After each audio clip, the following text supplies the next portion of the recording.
आई सासू जी परे खल रे जाई धनी धार खल सासू जी परे खल रे ललना रे माने माने होवती खुलास धनी मोर गरभ सोरे ललना रे माने माने होवती खुलास धनी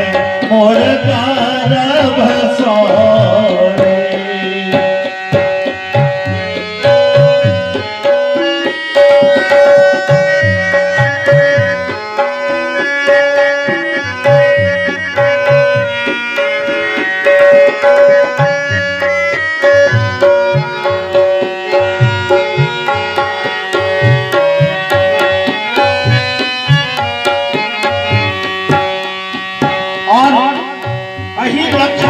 हमरा लोकनि के खोटा संस्कार है तकर पहिल संस्कार गर्भाधान संस्कार होय छले एही लक्षण का बात आप देखियो एकरा कॉपी में रिजल्ट कोना कर्म फर्म कहै छथिन तो चाहि कहि में तेहारी के दान हारी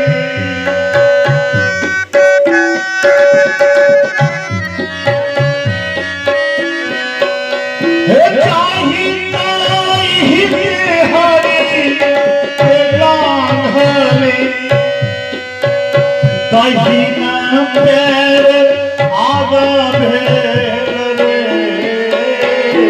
जाई तेरे तेहारी दहीना पैर आगा भेल रे ललना रे सासू जी मन अति आनंद कन्हैया घर आओ करे ललना रे सासू जी मन अति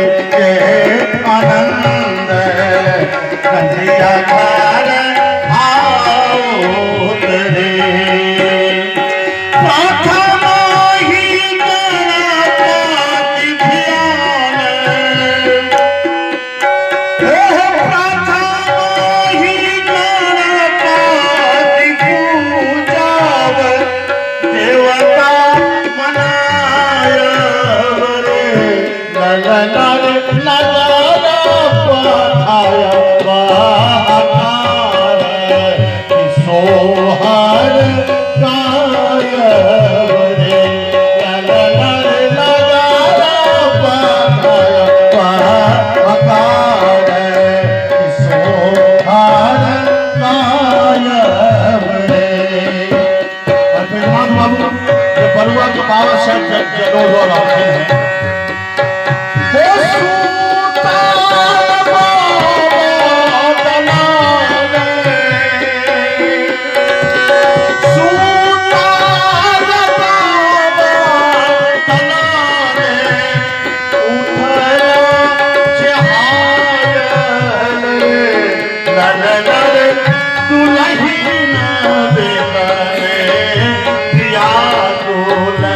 कागरीन चा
राहो